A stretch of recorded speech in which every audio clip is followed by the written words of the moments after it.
আসসালামু আলাইকুম ওয়া রাহমাতুল্লাহি ওয়া বারাকাতুহু। ওয়ালাইকুম আসসালাম। ইন্নাল হামদালিল্লাহ নাহমাদুহু ওয়া নুসাল্লি আলা রাসূলিল কারীম, আম্মা বা'দ। আল্লাহ পাকের নিকট লাখো কোটি শুকরিয়া যে মহান আল্লাহ তাআলা আমাদেরকে পবিত্র শুক্রবার জুমার নামাজ আদায় করার জন্য মসজিদে আসার মতো তৌফিক দান করেছেন। এই জন্য মহান আল্লাহর নিকট শুকরিয়া আদায় করি, আলহামদুলিল্লাহ। আজ পবিত্র রবিউল আউয়াল মাসের শেষ শুক্রবার 25 তারিখ। আমরা এর আগে শুক্রবারগুলোতে কিয়ামত নিয়ে আলোচনা করছিলাম। আজকে কিয়ামত নিয়ে আলোচনার ধারাবাহিক 10ম শুক্রবার। আজকে ইনশাআল্লাহ আলোচনা করব কিয়ামত দিবসে হিসাব নিকাশ সম্পর্কে। আল্লাহ তাআলা সেই কিয়ামতের দিবসে হিসাবের কাজ শুরু করবেন। সূরা আর রহমানের 31 নম্বর আয়াতে আল্লাহ তাআলা বলেন, হে মানুষ ও জিন, শীঘ্রই আমি তোমাদের প্রতি হিসাব নিকাশের জন্য মনোনিবেশ করব। সূরা লুকমানের 16 নম্বর আয়াতে আল্লাহ তাআলা বলেন, কোনো কিছু যদি সরিষার বীজের পরিমাণও হয় এবং তা যদি পাথরের ভেতরেও থাকে অথবা আসমানের কিংবা ভূগর্ভে, তবুও তা আল্লাহ তাআলা উপস্থিত করবেন। নিশ্চয়ই আল্লাহ তাআলা সূক্ষ্মদর্শী ও সম্যক অবহিত। অর্থাৎ সরিষার পরিমাণ জিনিসেরও আল্লাহ তাআলা সেই দিন হিসাব নেবেন। সূরা আম্বিয়ার 47 নম্বর আয়াতে আল্লাহ তাআলা বলেন, আমি কিয়ামতের দিন ন্যায় বিচারের মানদণ্ড স্থাপন করব, সুতরাং কারো প্রতি কোনো অবিচার করা হবে না। অতঃপর কারো কর্ম যদি তিল পরিমাণ ওজনেরও হয় তবুও তা উপস্থিত করব। জেনে রেখো, হিসাব গ্রহণকারী রূপে আমি যথেষ্ট। অর্থাৎ হিসাব গ্রহণের ক্ষেত্রে আল্লাহ তাআলাই যথেষ্ট, আর কোনো কিছুর প্রয়োজন নাই। হিসাবের আওতার বাইরে কেউ যেতে পারবে না। আমরা তো অনেকে গোপনে অনেক কিছু করি যেন কেউ না দেখে, কিন্তু কোনো হিসাবই আওতার বাইরে যাবে না। সূরা আর রহমানের 33 নম্বর আয়াতে আল্লাহ তাআলা বলেন, হে জিন ও মানব জাতি, আকাশমণ্ডলী ও পৃথিবীর সীমা হতে যদি তোমরা বের হতে সক্ষম হও তবে বের হয়ে যাও, কিন্তু আল্লাহর ক্ষমতা ছাড়া তোমরা তা তো অতিক্রম করতে পারবে না। অর্থাৎ মানুষদেরকে বলতেছে, তোমাদের যদি সাধ্য থাকে, ক্ষমতা থাকে, এই পৃথিবীর সীমা থেকে বের হয়ে যাও। এখন পৃথিবীর সীমা থেকে বাইরে যেতে পারবেন, জায়গা আছে? তাহলে আল্লাহ যদি সেই ক্ষমতা না দেয় তাহলে কেউ অতিক্রম করতে সেটা পারবে না। আর সেই ভয়াবহ দিনে প্রশ্ন করার জন্য সবাইকে থামানো হবে। সূরা আস-সাফফাতের 24 নম্বর আয়াতে আল্লাহ তাআলা বলেন, আর তাদেরকে থামাও, অবশ্যই তাদেরকে প্রশ্ন করা হবে। শুধু মানুষ না, নবীদেরকেও প্রশ্ন করা হবে। আমরা তো মনে করি শুধু আমরা গুনাহগার পাপী, আমরাই প্রশ্ন করা হবে। এই প্রশ্ন থেকে নবীরাও বাঁচবে না। সূরা আরাফের 6 নম্বর আয়াতে আল্লাহ তাআলা বলেন, অতঃপর যাদের নিকট রাসূল প্রেরণ করা হয়েছিল অবশ্যই আমি তাদেরকে জিজ্ঞাসিত করব এবং রাসূলদেরকেও জিজ্ঞাসা করব। তাহলে যাদের কাছে রাসূলদের পাঠানো হয়েছে তাদেরকে জিজ্ঞাসা করবে, আবার রাসূলদেরকেও জিজ্ঞাসা করবে। সূরা মাইদার 109 নম্বর আয়াতে আল্লাহ তাআলা বলেন, সেদিন আল্লাহ রাসূলগণকে একত্রিত করবেন এবং জিজ্ঞাসা করবেন, তোমরা কি উত্তর পেয়েছিলে? তখন তারা বলবে, এই বিষয়ে আমাদের কোনো জ্ঞান নাই, আপনি তো অদৃশ্য বিষয়ে সম্যক পরিজ্ঞাত। সেই সকল বিষয়ে সকল নিয়ামতের হিসাব গ্রহণ করা হবে। আমরা এই যে দুনিয়ার মধ্যে কত রকম নিয়ামত আল্লাহ তাআলা আমাদেরকে দিচ্ছে, কিন্তু আমরা তো শুকরিয়া আদায় করি না। খালি বলে অভাব, আমার এটা নাই ওইটা নাই। আমরা শুধু নায়ের মধ্যে আছি, কিন্তু আল্লাহ তাআলা যে আমাদের কি কি নিয়ামত দিয়ে এই দুনিয়ার মধ্যে পাঠাইছে, এই নিয়ামতগুলোর প্রতি লক্ষ্য করি। আমাদের দেহের দিকে তাকাই, এই যে আমাদের চক্ষু একটা নিয়ামত, কর্ম একটা নিয়ামত, জিহ্বা একটা নিয়ামত। এই চোখটা দিয়ে যে দেখতে পারে না, সে কত বড় নিয়ামত থেকে বঞ্চিত হয়ে গেল। দেখেন, যে কানে শোনে না, এরকম আমাদের দেহের প্রত্যেকটা অঙ্গ প্রত্যঙ্গ নিয়ামত। এই নিয়ামতের শুকরিয়া আদায় করে শেষ করতে পারবো না। এই বায়ুমণ্ডলের মধ্যে অক্সিজেন আছে, প্রতি মুহূর্তে আমরা শ্বাস নিতেছি। এই অক্সিজেন নিতেছি, কার্বন ডাইঅক্সাইড ছাড়তেছি।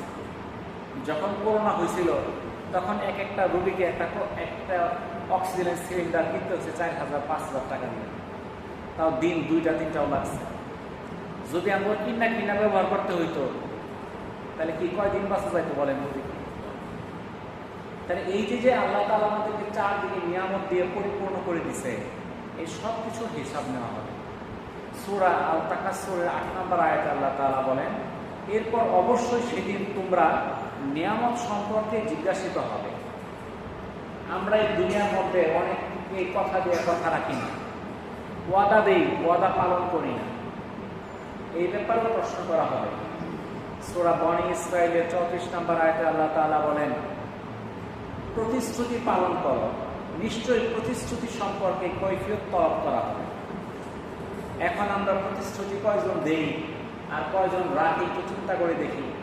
আপনি দোকানদারগুলোর কাছে জিজ্ঞাসা করবেন, এক একজনের খাতার বাকি যে হিসাব নাই, কবে যে বাকি নিছে খুঁজি নাই,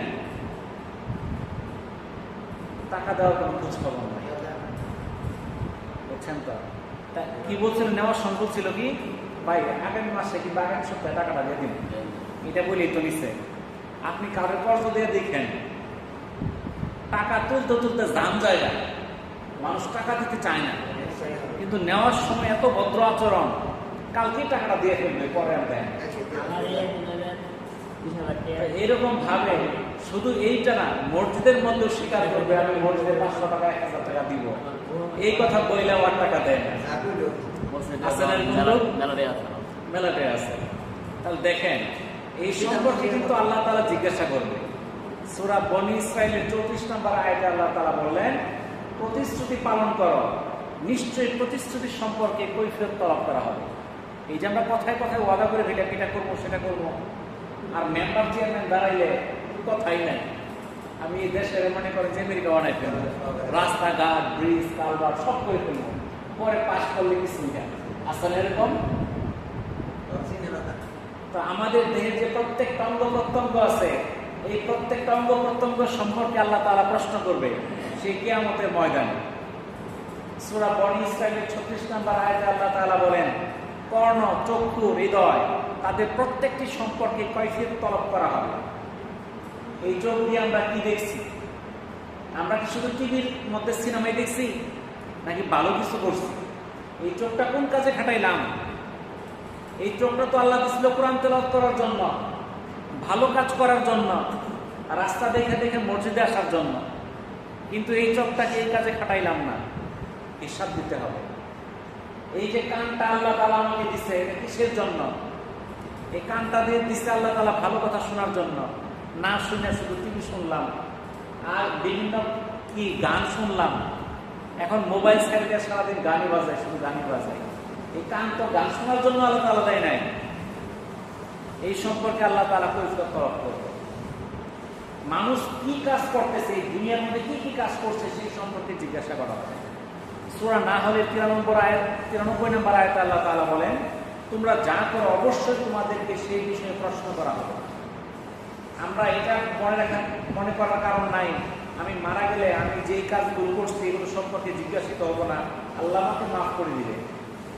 মাফ করবে, ঠিক আছে, আল্লাহ তাআলা গাফফার, আল্লাহ তাআলা মাফ করবে, হিসাব নিকাশ নিয়ে তারপরে আগেই ছেড়ে দিবে না। আপনি একটা আসামি যদি জেলখানায় বন্দী হয়, তার বিরুদ্ধে অভিযোগ থাকে, তার বিরুদ্ধে সাক্ষী যায়, বিভিন্ন কিছু যায়, পরে শেষে মাফ করে দেয়, ছাইড়াও দেয়, জেলও হয়, নির্দোষ প্রমাণিত হয়, কিন্তু বিচার শেষে কিন্তু ফলাফল, বিচার কিন্তু আগে হবে। তাহলে আমাদেরকে কিন্তু জিজ্ঞাসা করবে আল্লাহ তাআলা, ভালো করছি না মন্দ করছি, কি কাজ করছি সেই সম্পর্কে জিজ্ঞাসা করা হবে।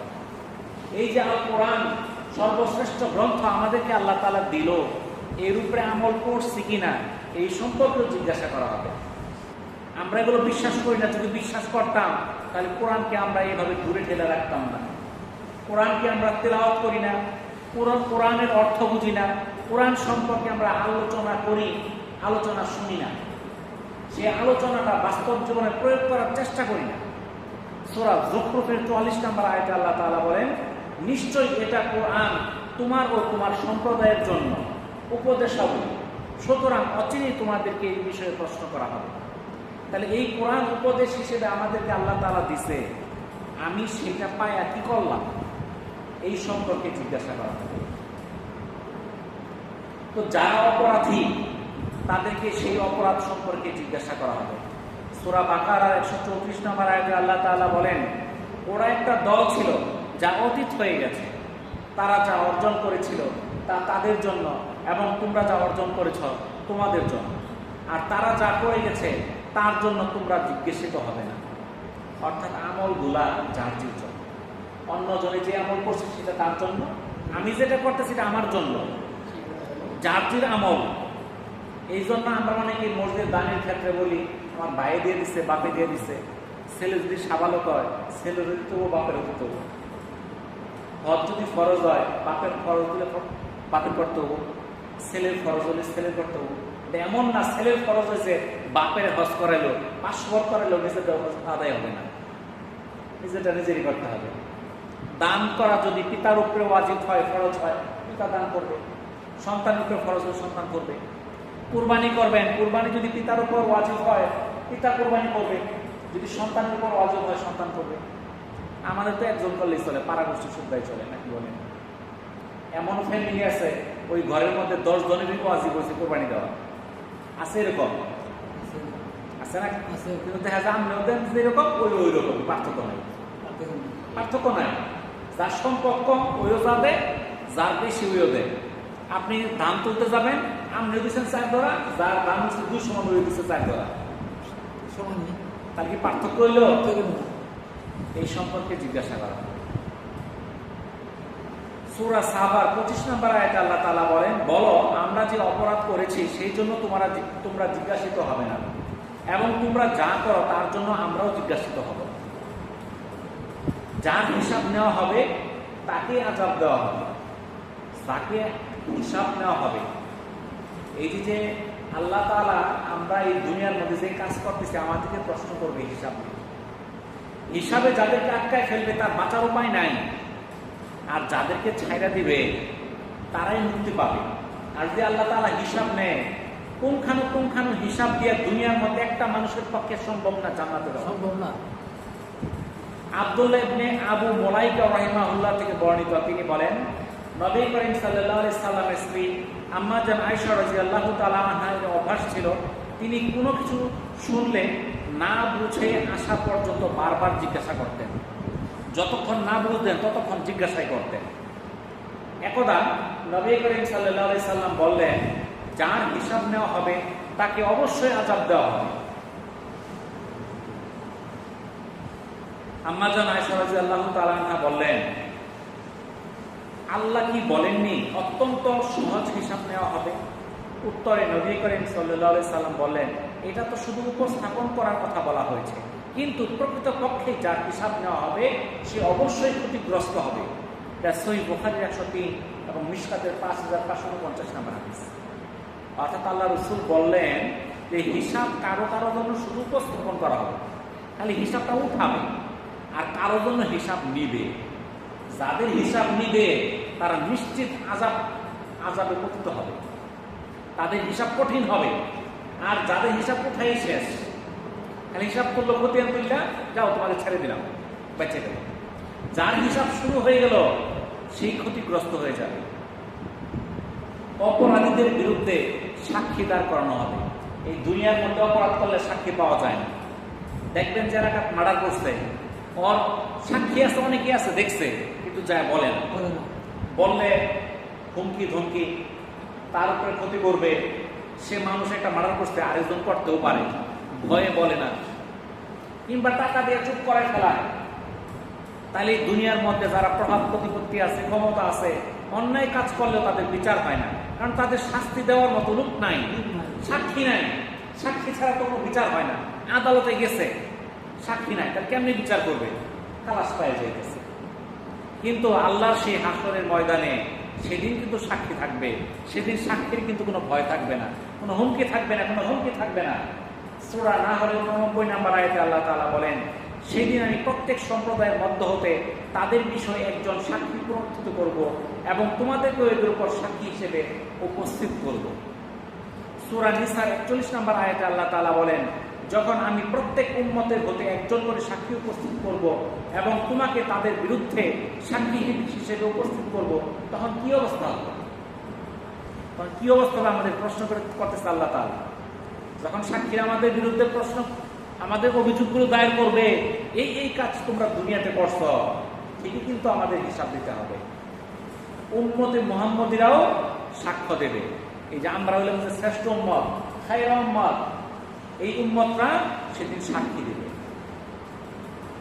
সূরা বাকারার 143 নম্বর আয়াতে আল্লাহ তাআলা বলেন, এভাবে আমি তোমাদেরকে মধ্যমপন্থী ন্যায়পরায়ণ উম্মত হিসেবে মনোনীত করেছি, যেন তোমরা মানব জাতির জন্য সাক্ষী হও এবং রাসূলও তোমাদের জন্য সাক্ষী হয়।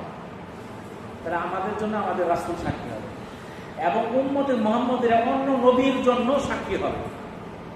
এই সম্পর্কে আপনারা জানেন, অন্যান্য নবীরা যখন তারা দুনিয়াতে আইসা তারা কি করছে, দিনের দাওয়াত দিচ্ছে, আল্লাহর পথে ডাকছে, তখন তার যে উম্মত ছিল তারা মানে নাই, শুনে নাই। সে হাসর ময়দান বলবে, আমাদেরকে তো নবী আইসা সতর্ক করে নাই, যদি করতো তাহলে তো আমরা ভালো যেতাম, তাহলে তো আমরা মূর্তি পূজা করতাম না।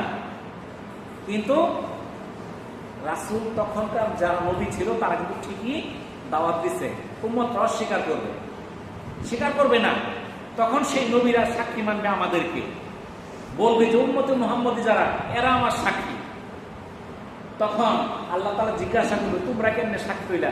তোমাদের তো হাজার হাজার বছর আগে তারা দুনিয়া থেকে বিদায় নিছে, তোমরা কেমনে বুঝলা তারা দিনের দাওয়াত দিছে? তখন বলবে, আমরা কোরআন পড়ছি, সেই কোরআনে লেখা ছিল নবী রাসূলরা দাওয়াত দিছে, দিনের কাজ করছে, দিনের জন্য পরিশ্রম করছে। তারা মিথ্যার কথা বলতেছে, তারা অস্বীকার করতেছে, তারা বলতেছে দাওয়াত দেয় নাই, আসলে আমরা কোরআনে জানতে পারছি তারা দাওয়াত দিছে। তখন তাদের সাক্ষীকে গ্রহণ করা হবে। আবু সাঈদ খুদরি রাদিয়াল্লাহু তাআলা আনহু থেকে বর্ণিত, তিনি বলেন, রাসূলুল্লাহ সাল্লাল্লাহু আলাইহি সাল্লাম বলেছেন, কিয়ামতের দিন নূহ আলাইহিস সালামকে হাজির করে জিজ্ঞাসা করা হবে, আপনি কি দ্বীনের দাওয়াত পৌঁছে দিয়েছেন? উত্তরে তিনি বলবেন, হ্যাঁ আমার প্রতিপালক। তখন তার উম্মতকে জিজ্ঞাসা করা হবে, তোমাদের কাছে নূহ আলাইহিস সালাম কি দ্বীনের দাওয়াত পৌঁছে দিয়েছে?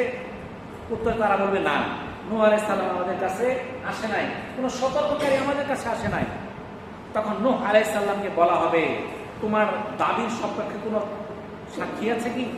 তিনি বলবেন, মুহাম্মদ সাল্লাল্লাহু আলাইহি সাল্লাম এবং তার উম্মতগণ আমার সাক্ষী। রাসূলুল্লাহ সাল্লাল্লাহু আলাইহি সাল্লাম বলেন, অতঃপর তোমাদেরকে নিয়ে হাজির করা হবে এবং তোমরা তার পক্ষে সাক্ষী দিবে। এরপর রাসূলুল্লাহ সাল্লাল্লাহু আলাইহি সাল্লাম আয়াত তিলাওয়াত করেন, যার অর্থ, এভাবেই আল্লাহ তোমাদেরকে মধ্যমপন্থী জাতি হিসেবে মনোনীত করেছেন, যেন তোমরা মানব জাতির জন্য সাক্ষী হতে পারো এবং রাসূলুল্লাহ সাল্লাল্লাহু আলাইহি সাল্লামও তোমাদের সাক্ষী হবেন। এই হাদিসটা আসছে সহিহ বুখারী 7349 নম্বর হাদিস। তাহলে উম্মতে মুহাম্মদী কত মর্যাদা বুঝছেন তো? তার নবীদের পক্ষেও সাক্ষী দিবে, ফেরেশতারাও সেদিন সাক্ষী দিবে। সূরা কফের 21 নম্বর আয়াতে আল্লাহ তাআলা বলেন, সেদিন প্রত্যেক ব্যক্তি উপস্থিত হবে, তার সাথে থাকবে চালক এবং সাক্ষী। অর্থাৎ এই সাক্ষী সেদিন অভাব থাকবে না।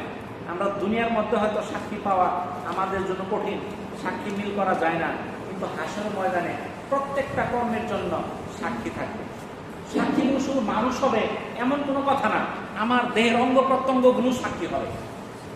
আমাদের দেহের যে অঙ্গ প্রত্যঙ্গ, হাত, পা, চোখ, কান, প্রত্যেকটা অঙ্গ প্রত্যঙ্গ সাক্ষী দিবে। সূরা নূরের 24 নম্বর আয়াতে আল্লাহ তাআলা বলেন, সেদিন তাদের জিহ্বা, তাদের হাত, তাদের পা, তাদের কৃতকর্ম সমূহ সম্পর্কে সাক্ষ্য দিবে। এই জিহ্বা তখন সাক্ষ্য দিবে, এই জিহ্বা দিয়ে তুমি মিথ্যা কথা বলছ, মিথ্যা ওয়াদা করেছ, গালমন্দ করেছ, মানুষের হক নষ্ট করেছ, এই সাক্ষী দিবে জিহ্বা। হাতে সাক্ষী দিবে, এই হাত দিয়ে কি কি অপকর্ম করেছ, এই হাত দিয়ে কি অন্যায় করেছ, অপরের পর হাত উঠাইছ, অপরের সম্পদ লুণ্ঠন করছ, চুরি করছ, ছিনতাই করছ, কি কি করছ, সব এই হাত বলে দিবে। এই পা বলে দিবে, এই পা দিয়ে তুমি কোথায় গেছ, তুমি গান শুনতে গেছ, তুমি নাটক শুনতে গেছ, তুমি কোথায় গেছ, তুমি চুরি করতে গেছো না ভালো কাজ করতে গেছ, তুমি মসজিদে গেছ না মন্দিরে গেছ, তা আল্লাহ তাআলার কাছে সেই পা প্রশ্ন করবে। তাহলে এই সম্পর্কে আমাদের সাক্ষী দিবে, এই আমাদের হাত পাই সাক্ষী দিবে, আমি মসজিদে গেছি না মন্দিরে গেছি, না ভালো কাজে গেছি না মন্দের কাজে গেছি, সেই সম্পর্কে সাক্ষী দিবে। সূরা ইয়াসিনের 65 নম্বর আয়াতে আল্লাহ তাআলা বলেন, আজ আমি তাদের মুখে মোহর মেরে দেব, অতঃপর তাদের হাত আমার সাথে কথা বলবে এবং তারা যা করত সেই সম্পর্কে তাদের পাও সাক্ষ্য দিবে। আমাদের মুখের মধ্যে মোহর লাগাই দেওয়া হবে, আমরা কথা বলতে পারবো না, আমাদের হাত কথা বলবে, আমাদের পা কথা বলবে, সাক্ষী দিবে আমি ভালো করছি না মন্দ করছি। সময় থাকতে এই হাত পাকে সাক্ষী বানান ভালো কাজের জন্য, মন্দ কাজের জন্য না। সূরা হামিমের 19 থেকে 23 নম্বর আয়াতে আল্লাহ তাআলা বলেন, সেদিন আল্লাহর শত্রুদেরকে জাহান্নামের দিকে সমবেত করা হবে, অতঃপর তাদেরকে বিভিন্ন দলে হাঁকিয়ে নিয়ে যাওয়া হবে। পরিশেষে যখন তারা জাহান্নামের সন্নিকটে পৌঁছাবে, তখন তাদের চক্ষু, কর্ণ ও ত্বক তাদের কৃতকর্ম সম্বন্ধে তাদের বিরুদ্ধে সাক্ষী দিবে। জাহান্নামীরা তাদের ত্বককে জিজ্ঞাসা করবে, তোমরা আমাদের বিরুদ্ধে কেন সাক্ষী দিচ্ছ? উত্তর তারা বলবে, আল্লাহ আমাদেরকে বাকশক্তি দিয়েছেন, যিনি সব কিছুকে বাকশক্তি দিয়ে থাকেন, আর তিনি তোমাদেরকে প্রথমবার সৃষ্টি করেছেন এবং তোমরা তারই নিকট প্রত্যাবর্তিত হবে। তোমরা তো কোনো কিছুই গোপন করতে না। এই বিশ্বাসে যে তোমাদের চক্ষু, কর্ণ, ত্বক তোমাদের বিরুদ্ধে সাক্ষী দিবে না। উপরন্তু তোমরা মনে করতে যে তোমরা যা করতে তার অনেক কিছুই আল্লাহ তাআলা জানেন না। মূলত তোমাদের প্রতিপালক সম্বন্ধে তোমাদের এই ধারণা তোমাদেরকে ধ্বংসের দিকে ফিরিয়ে দিয়েছে, ফলে তোমরা ক্ষতিগ্রস্তদের অন্তর্ভুক্ত হয়ে গেছ। তাহলে সেই দিন যখন পাপীদের হাত, পা, চোখ, কান এগুলো যখন তাদের বিরুদ্ধে সাক্ষী দিবে, তখন তাকে বলবে, তোমরা আমার বিরুদ্ধে সাক্ষী দিচ্ছ কেন? কেন সাক্ষী দিচ্ছ? তখন সে বলবে, তুমি যে কাজগুলো করছো সেগুলো তো গোপন ছিল না, আমরা তো সবই প্রত্যক্ষ করেছি। তোমরা মনে করতা তোমরা যে কাজগুলো করেছ, যে অপকর্মগুলো করেছ, এগুলো আল্লাহ তাআলা দেখতেছে না, কিন্তু আল্লাহ তো সূক্ষ্মদর্শী, সবগুলো বিষয় দেখেছেন। আর তোমাদের এই মিথ্যা ধারণার কারণে আজ তোমরা ধ্বংসের মুখে পতিত হয়েছ, তোমরা ক্ষতিগ্রস্তদের অন্তর্ভুক্ত হয়েছ। আমরা এই বিষয়গুলো চিন্তা করে দেখি। আনাস ইবনে মালিক রাদিয়াল্লাহু তাআলা আনহু থেকে বর্ণিত, তিনি বলেন, একদা আমরা রাসূলুল্লাহ সাল্লাল্লাহু আলাইহি সাল্লামের নিকট পৌঁছলাম। এই সময় হঠাৎ তিনি হেসে দিলেন, তারপর বললেন, তোমরা কি জানো আমি কেন হাসলাম? আল্লাহ রাসূল বললেন, তোমরা কি জানো? তোমরা কি জানো যে আমি কেন হাসলাম? আমরা বললাম, এই সম্পর্কে আল্লাহ তার রাসূলই ভালো জানেন। অতঃপর রাসূলুল্লাহ সাল্লাল্লাহু আলাইহি সাল্লাম বললেন, বান্দা তার রবের সঙ্গে কথা বলবে, এজন্য হাসলাম। আল্লাহ রাসূল কি জন্য হাসলেন? বান্দা তার রবের সাথে যে কথা বলবে এই জন্য হাসলাম। বান্দা বলবে, হে আমার প্রতিপালক, তুমি কি আমাকে অত্যাচার হতে মুক্ত করনি? আল্লাহ তাআলা বলবেন, হ্যাঁ। এরপর বান্দা বলবে, আমি আমার ব্যাপারে স্বীয় সাক্ষ্য ছাড়া আর কারো সাক্ষ্য হওয়াকে বৈধ মনে করি না। তখন আল্লাহ তাআলা বলবেন, আজ তুমি নিজেই তোমার সাক্ষী হওয়ার জন্য যথেষ্ট, সম্মানিত কিরামান কাতিবিনী যথেষ্ট। তারপর বান্দার জবান বন্ধ করে দেওয়া হবে এবং তার অঙ্গ প্রত্যঙ্গকে কথা বলার জন্য নির্দেশ প্রদান করা হবে। তখন তারা তার সমস্ত আমল সম্পর্কে বলে দিবে, ফলে বান্দার মধ্যে ও বান্দার কথার মধ্যে সকল বিষয় স্পষ্ট হয়ে যাবে। তারপর পুনরায় বান্দাকে কথা বলার অনুমতি দেওয়া হবে। তারপর পুনরায় বান্দাকে যখন কথা বলার অনুমতি দেওয়া হবে, তখন বান্দা তার অঙ্গ প্রত্যঙ্গকে উদ্দেশ্য করে বলবে, অভিসম্পাদ তোমাদের প্রতি, তোমরা দূর হয়ে যাও, আমি তো তোমাদের জন্য বিবাদ করেছিলাম। এটা সহিহ মুসলিমের ৭৬২৯, সহিহ ইবনে হিব্বানের ৭৩৫৮ নম্বর হাদিস। অর্থাৎ সেই দিন, সেই বিচার দিবসে আল্লাহ তাআলা আমাদেরকে প্রশ্ন করবে। সেই প্রশ্নটা শুনে আল্লাহ রাসূল হাসলেন।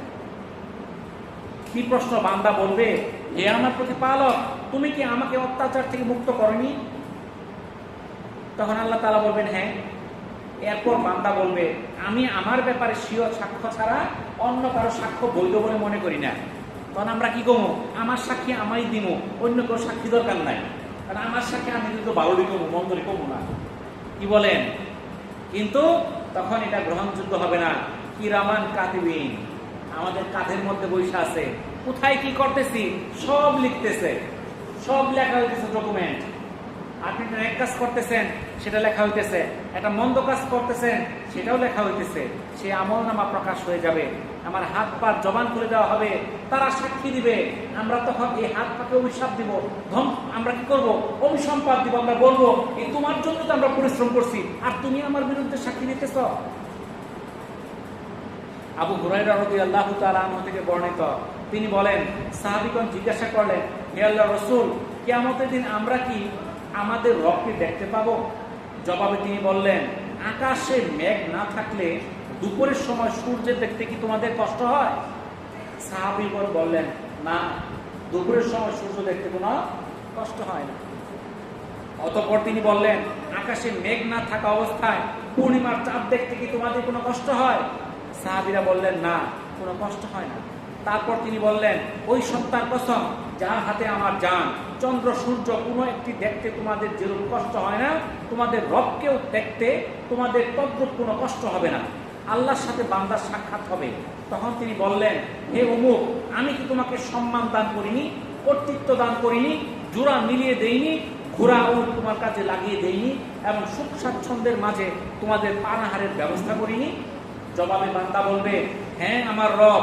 তারপর তিনি বলবেন, তুমি কি মনে করতে যে তুমি আমার মুখাপেক্ষী হবে? সে বলবে, না, তা আমি মনে করতাম না। তিনি বললেন, তুমি যেভাবে আমাকে ভুলে গিয়েছিলে আমিও সেভাবে তোমাকে ভুলে যাচ্ছি। অতঃপর আল্লাহর সাথে দ্বিতীয় এক ব্যক্তির সাক্ষাৎ হবে। তখন তিনি তাকেও বলবেন, হে অমুক, আমি কি তোমাকে সম্মান দান করিনি, নেতৃত্ব দান করিনি, তোমার পরিবারের জোড়া মিলিয়ে দেইনি, উট ঘোড়া তোমার কাজে লাগিয়ে দেইনি, এবং সুখ স্বাচ্ছন্দ্যে পানাহারে তোমার কি সুবিধা করে দেইনি? তখন সে বলবে, হ্যাঁ দিয়েছেন, হে আমার পালনকর্তা। তারপর তিনি বলবেন, আমার সাথে তোমার সাক্ষাৎ হবে, এই কথা কি তুমি মনে করতে? সে বলবে, না। তখন আল্লাহ তাআলা বলবেন, তুমি যেমন আমাকে ভুলে গিয়েছিলে অনুরূপভাবে আমিও তোমাকে ভুলে গেলাম। তারপর আল্লাহ তাআলা তৃতীয় এক ব্যক্তির সঙ্গে সাক্ষাৎ হবে। এরপর তিনি তার সাথে পূর্বের ন্যায় বাক্যলাপ করবেন। তখন লোকটি বলবে, হে আমার প্রতিপালক, আমি আপনার প্রতি এবং কিতাব ও রাসূলগণের প্রতি ঈমান এনেছি। আমি সালাত আদায় করেছি, সাওম পালন করেছি, সাদাকা করেছি। এমনই ভাবে সে যথাসাধ্য নিজের প্রশংসা করবে। এমতাবস্থায় আল্লাহ তাআলা বলবেন, এখনই তোমার মিথ্যা প্রকাশিত হবে। রাসূলুল্লাহ সাল্লাল্লাহু আলাইহি সাল্লাম বলেন, তারপর তাকে বলা হবে, এখনই আমার তোমার উপর সাক্ষী উপস্থিত করব। তখন বান্দা মনে মনে চিন্তা করতে থাকবে যে কে তার বিপক্ষে সাক্ষী দিবে। তখন তার জবান খুলে দেওয়া হবে, তার জবান বন্ধ করে দেওয়া হবে, তার উরু, গুস্ত এবং হাড়কে বলা হবে, তোমরা কথা বলো। তার জবানকে বন্ধ করে দিয়ে তার হাড়, গুস্ত এগুলোকে জবান খুলে দেওয়া হবে। ফলে তার উরু, গুস্ত এবং হাড় তার আমলের ব্যাপারে বলতে থাকবে। এই ব্যবস্থা এজন্য করা হবে যেন আত্মপক্ষ সমর্থন করার আর কোনো সুযোগ অবশিষ্ট না থাকে। আর এই ব্যক্তি হচ্ছে মুনাফিক, যার প্রতি আল্লাহ তাআলা অসন্তুষ্ট। এটা সহিহ মুসলিমের 7628 নম্বর হাদিস। তাহলে আল্লাহ তাআলা সেই বিচারের দিবসে আমাদেরকে জিজ্ঞাসা করবে, আমরা আল্লাহ তাআলা আমাদেরকে যে নিয়ামতগুলো দিছে, এই নিয়ামতগুলো পাওয়ার পর আমরা কি করছিলাম, আমরা কি মনে করছিলাম, আমাদের যে আল্লাহ বিচারের সামনে মুখোমুখি হতে হবে, এটিকে আমরা বিশ্বাস করছিলাম কিনা? এখন তো আপনারা সবাই বলেন, হ্যাঁ বিশ্বাস করছি। যদি বিশ্বাস করেন তাহলে মন্দ কাজ করেন কে? কম দেখি।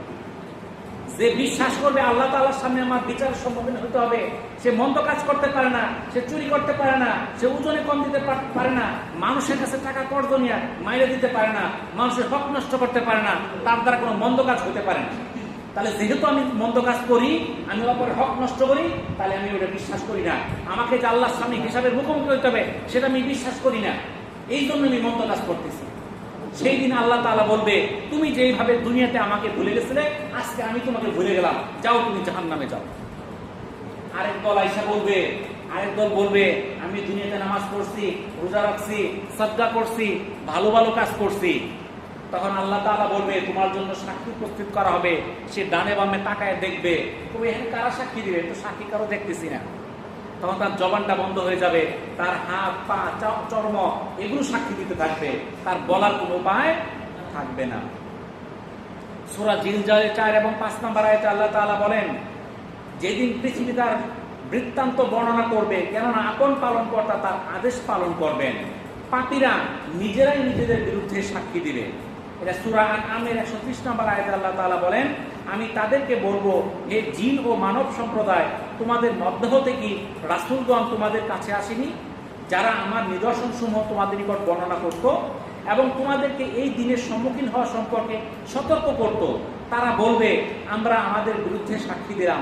বস্তুত পার্থিব জীবন তাদেরকে প্রতারিত করেছিল, আর তারা নিজেদের বিরুদ্ধে এই সাক্ষী দিবে যে তারা কাফির ছিল। মানুষের সকল কাজকর্ম লেখা হচ্ছে। আমরা দুনিয়াতে যা করতেছি সব লিখতেছেন। সূরা নাবার 29 নম্বর আয়াতে আল্লাহ তাআলা বলেন, আমি সবকিছু লিখিতভাবে সংরক্ষণ করে রেখেছি। এটা এমন না যে আল্লাহ তাআলা ভুলে যাবে। আমরা যেরকম দুনিয়ার মধ্যে ব্যবসা বাণিজ্য যারা করি, খাতা রাখি, খাতার মধ্যে কার কত বাকি চিঠি লেখা রাখি, যে টাকা নিচ্ছে সে কিন্তু ভুলে যায়, দেয় না। কিন্তু যে বিক্রি করছে সে কিন্তু ঠিকই লেখা রাখছে, তার কিন্তু ঠিকই লেখা আছে। হাসরের ময়দানে সেটা কিন্তু পরিশোধ করতে হবে। তখন কি টাকা দিয়ে পরিশোধ করা যাবে? তখন তো টাকা দিয়ে পরিশোধ করা যাবে না। পরিশোধ করার উপায় কি? তখন আপনার যদি নেকামল থাকে তাকে নেকামল দিয়ে দিতে হবে। আর নেকামল দিতে যদি আপনার নেকামল না থাকে তাহলে কি করবেন? ওর যে পাপগুলো আছে, গুনাহগুলো আছে, এগুলো নিজের ঘাড়ে নিতে হবে। অর্থাৎ সেটার হিসাব পুঙ্খানুপুঙ্খানু হবে। এরকম ভাবে প্রত্যেকটা কাজ আল্লাহ তাআলা লিখে রাখতেছেন, আমাদের সবকিছু লিখে রাখতেছেন। সম্মানিত ফেরেশতাগণ সেটা লিখতেছেন।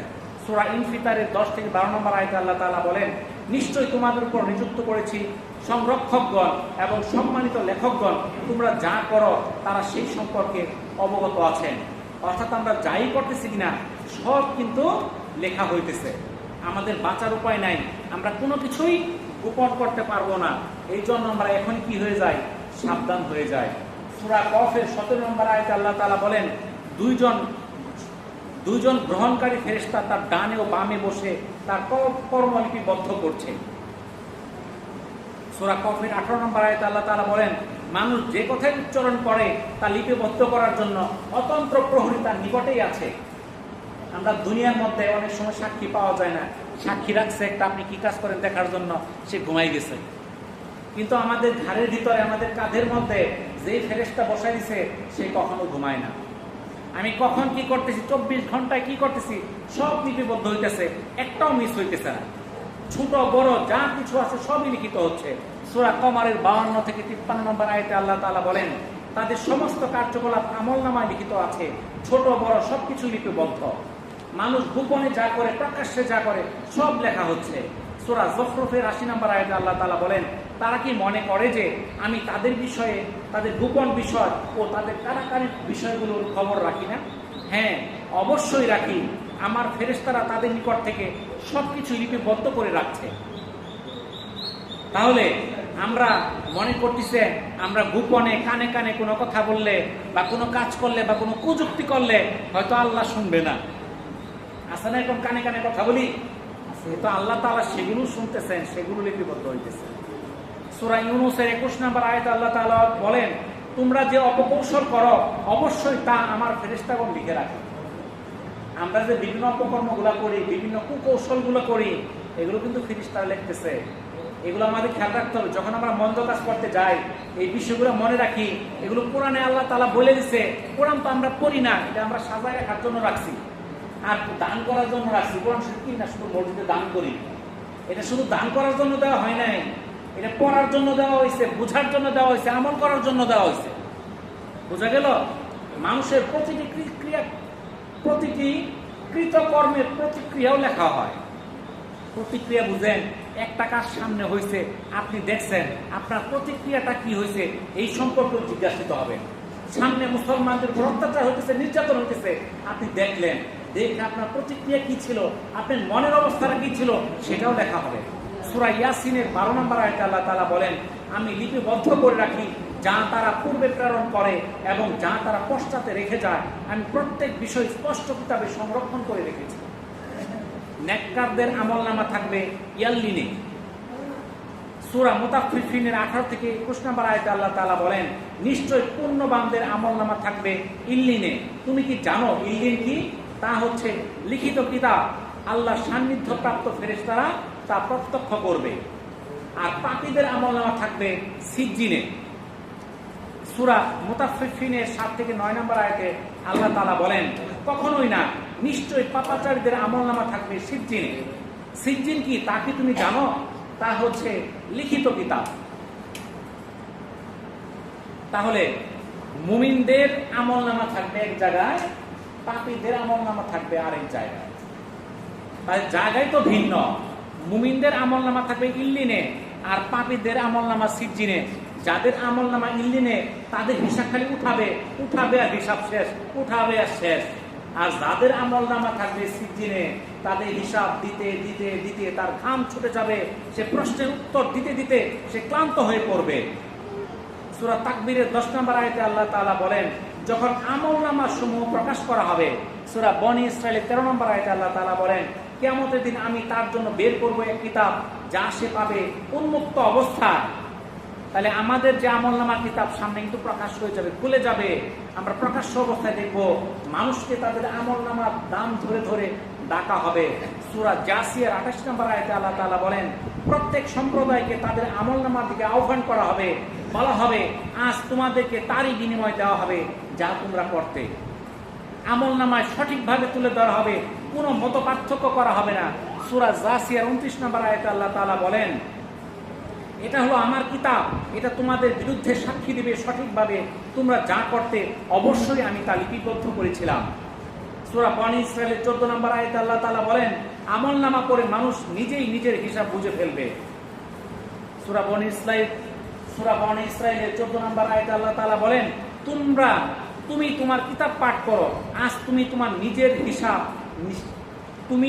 নিজেই তোমার হিসাবের জন্য যথেষ্ট। আল্লাহ তাআলা কি বলতেছেন? তুমি তোমার কিতাব পাঠ করো, আজ তুমি নিজেই তোমার হিসাব নিকাশের জন্য তুমি নিজেই যথেষ্ট। অন্য কারো দরকার নাই, আমার হিসাব নিকাশ সামনে খুলে দেওয়া হবে, আমি দেখতে পারবো আমি কি কি করছি। সেদিন পাপীরা আমলনামা দেখে ভয় পাবে এবং পরিত্যাগ করবে। সূরা কাহাফের 49 নম্বর আয়াতে আল্লাহ তাআলা বলেন, আমলনামা উপস্থিত করা হবে এবং তাতে যা উপস্থিত আছে, আমলনামা উপস্থিত করা হবে এবং তাতে যা লিপিবদ্ধ আছে তার কারণে অপরাধীদেরকে আতঙ্কগ্রস্ত অবস্থায় দেখতে পাবে। তারা বলবে, হায় দুর্ভাগ্য আমাদের, এটা কেমন গ্রন্থ যা ছোট বড় কোনো কিছুই বাদ দেয় না, বরং তার সবকিছুই হিসাব রেখেছে। তারা তাদের কৃতকর্ম সম্মুখে উপস্থিত পাবে এবং তারা তোমার প্রতিপালক কারো উপর জুলুম করেন না। সেদিন আল্লাহ তাআলা আমাদের উপর কোনো জুলুম করবেন না, আমরা দুনিয়াতে যা করেছি সেটারই হিসাব নেওয়া হবে। আব্দুল্লাহ ইবনে আমর ইবনে আস রাদিয়াল্লাহু তাআলা আনহু থেকে বর্ণিত, তিনি বলেন, রাসূলুল্লাহ সাল্লাল্লাহু আলাইহি সাল্লাম বলেছেন, কিয়ামতের দিন এমন এক ব্যক্তিকে জনসম্মুখে উপস্থিত করা হবে যার আমলনামা খোলা হবে 99 খণ্ডে এবং প্রতিটি খণ্ড বিস্তীর্ণ হবে দৃষ্টির সীমা বরাবর। অতঃপর আল্লাহ তাআলা তাকে জিজ্ঞাসা করবেন, তুমি এর কোনটিকে অস্বীকার করতে পারবে? অথবা আমার লেখক ফেরেশতাগণ কি তোমার প্রতি কোনো জুলুম করেছে? সে বলবে, না হে আমার প্রতিপালক। তারপর আল্লাহ তাআলা জিজ্ঞাসা করবেন, তবে কি তোমার পক্ষ হতে কোনো উজর পেশ করবে? সে বলবে, না হে আমার প্রভু। তখন আল্লাহ তাআলা বলবেন, হ্যাঁ, তোমার একটি নেকি আমার নিকট রক্ষিত আছে, তুমি নিশ্চিত জেনে রাখো আজ তোমার প্রতি কোনো জুলুম বা অবিচার করা হবে না। এরপর এক টুকরা কাগজ বের করা হবে যাতে লেখা আছে, আমি সাক্ষ্য দিচ্ছি যে আল্লাহ ছাড়া কোনো ইলাহ নাই আর মুহাম্মদ সাল্লাল্লাহু আলাইহি সাল্লাম আল্লাহর বান্দা ও রাসূল। অতঃপর আল্লাহ তাকে বলবেন, তোমার আমলের ওজন দেখার জন্য উপস্থিত হও। তখন সে বলবে, হে আমার প্রতিপালক, ওই সমস্ত বিরাট বিরাট খাতার মোকাবেলায় এই এক টুকরা কাগজের মূল্যই বা কি আছে? তখন আল্লাহ তাআলা বলবেন, তোমার উপর কোনো অবিচার করা হবে না। নবী সাল্লাল্লাহু আলাইহি সাল্লাম বলেন, অতঃপর ওই সমস্ত খাতাগুলো পাল্লার এক জায়গায় রাখা হবে এবং কাগজের টুকরাখানি আরেক পাল্লাতে রাখা হবে। তখন এই খাতাগুলো, বিশাল বিশাল খাতাগুলোর পাল্লাটা হালকা হয়ে উঠে যাবে আর সেই কাগজটি অনেক ভারী হয়ে নিচের দিকে ছুটতে থাকবে। সুতরাং আল্লাহর নামের ন্যায় অন্য কোনো জিনিস এত ওজনদার হতে পারে না। এটা তিরমিজির 2639 নম্বর হাদিস। অর্থাৎ যারা এই কালেমাকে ধরে রাখবে, যে আল্লাহকে স্বীকার করবে আল্লাহ ছাড়া কোনো মাবুদ নাই, হযরত মুহাম্মদ সাল্লাল্লাহু আলাইহি সাল্লাম আল্লাহ তাআলার বান্দা ও রাসূল, এটাকে যে মনে প্রাণে বিশ্বাস করবে, এর উপর আমল করবে, এই আমলটাই তার জন্য দুনিয়ার সকল কিছুর চেয়ে ওজন ভারী হয়ে যাবে। সেই দিন যাদের আমলনামা ডান হাতে আসবে, সূরা বনী ইসরাঈল 71 নম্বর আয়াতে আল্লাহ তাআলা বলেন, ডান হাতে আমলনামা প্রাপ্ত ব্যক্তিরা নিজেদের আমলনামা পাঠ করবে। সূরা বনী ইসরাঈলের 71 নম্বর আয়াতে আল্লাহ তাআলা বলেন, সেদিন আমি প্রত্যেক সম্প্রদায়কে তাদের নেতা সহ আহ্বান করব। অতঃপর যাদের আমলনামা ডান হাতে দেওয়া হবে তারা তাদের আমলনামা পাঠ করবে আর তাদের উপর সামান্য পরিমাণও জুলুম করা হবে না। যাদের আমলনামা ডান হাতে দিবে, এটা কি সুসংবাদ না দুঃসংবাদ? এটা তাদের জন্য সুসংবাদ। তাদের প্রতি সামান্য পরিমাণ জুলুম হবে না। তারা এই আমলনামা সবাইকে দেখাবে। সূরা হাক্কার 19 থেকে 22 নম্বর আয়াতে আল্লাহ তাআলা বলেন, অতঃপর যার আমলনামা তার ডান হাতে দেওয়া হবে সে খুশিতে লোকজনকে ডেকে বলবে, তোমরা আমার আমলনামা পড়ে দেখো, আমি জানতাম অবশ্যই আমাকে একদিন হিসাবের সম্মুখীন হতে হবে, সুতরাং সেই সুমহান জান্নাতে সন্তোষজনক জীবনযাপন সে করবে। অর্থাৎ যে সে বিশ্বাস করত যে এই আমলনামা আমাকে একদিন দিবে, আমাকে হিসাবের সম্মুখীন হতে হবে, সে বিশ্বাস করত, আর তাকে আমলনামা দেওয়া হবে ডান হাতে, সে খুশিতে আত্মহারা থাকবে, তাকে জান্নাতের দিকে তাকায় কি হবে, পাঠানো হবে। সূরা ইনশিকাকের 7 থেকে 8 নম্বর আয়াতে আল্লাহ তাআলা বলেন, তাদের হিসাব হালকা হবে, অতএব যাকে তার আমলনামা ডান হাতে দেওয়া হবে তার হিসাব অতি সহজভাবে নেওয়া হবে। সূরা ইনশিকাকের 9 নম্বর আয়াতে আল্লাহ তাআলা বলেন, অতঃপর সে তার স্বজনদের নিকট আনন্দিত হয়ে ফিরে যাবে। আর যাদের আমলনামা বাম হাতে দেওয়া হবে তাদের কি অবস্থা হবে? তারা লজ্জায় মৃত্যু কামনা করবে। সূরা ইনশিকাকের 10 এবং 11 নম্বর আয়াতে আল্লাহ তাআলা বলেন, আর যাকে তার আমলনামা পেছন দিকে দিয়ে দেওয়া হবে অচিরে সে মৃত্যুকে আহ্বান করবে।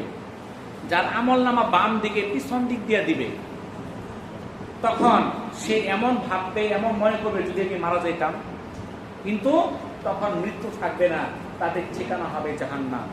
সূরা ইনশিকাকের 12 থেকে 14 নম্বর আয়াতে আল্লাহ তাআলা বলেন, অতঃপর সে জ্বলন্ত অগ্নিতে প্রবেশ করবে। অবশ্যই দুনিয়াতে সে স্বজনদের মধ্যেই আনন্দেই ছিল, যেহেতু সে ভাবতো কখনোই তাকে আল্লাহর নিকট ফিরে যেতে হবে না। সে মনে করত আল্লাহর কাছে কখনোই ফিরে যেতে হবে না, সে দুনিয়ার মধ্যে যা খুশি তাই করতো।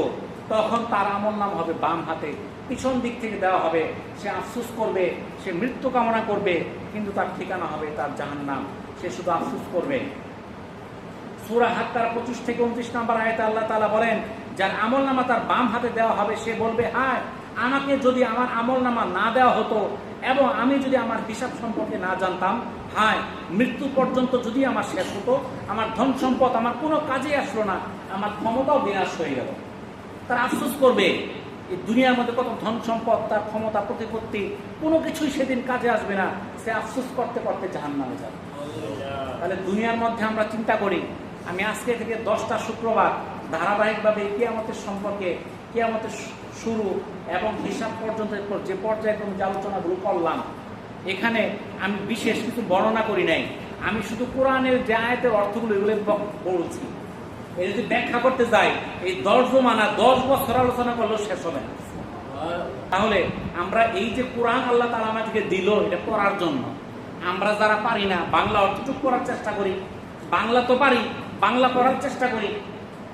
আরবিটা পড়তে হবে, আরবিটা পড়া উত্তম। অন্তত ঠেকার কাম বাংলা পড়েও কিছু বোঝার চেষ্টা করি। যারা আরবি পড়েন তারাও আরবি পড়বেন, তারাও বাংলা পড়বেন। তাহলে আপনি অর্থটা বুঝলে কিছু আমল করতে পারবেন।